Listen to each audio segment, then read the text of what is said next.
أدى رئيس الجمهورية عبد المجيد تبون صلاة عيد الأضحى المباركة بجامع الجزائر رفقة كبار مسؤولي الدولة ومواطنين. وكذلك هنأ رئيس الجمهورية عبد المجيد تبون الأسلاك الأمنية بعيد الأضحى. أخي ادعم القناة بالإعجاب تقديرا منك بمجهوداتنا ولكي يصلك كل ما هو جديد. السلام عليكم ورحمة الله تعالى وبركاته.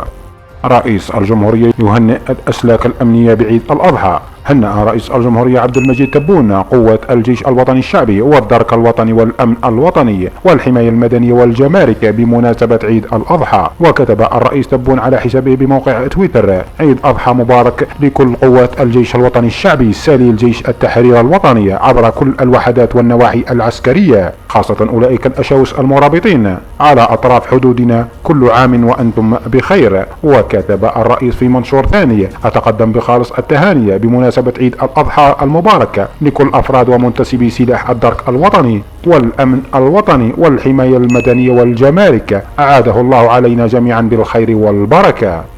وأدى رئيس الجمهورية عبد المجيد تبون صلاة عيد الأضحى المباركة بجامع الجزائر رفقة كبار مسؤولي الدولة ومواطنين.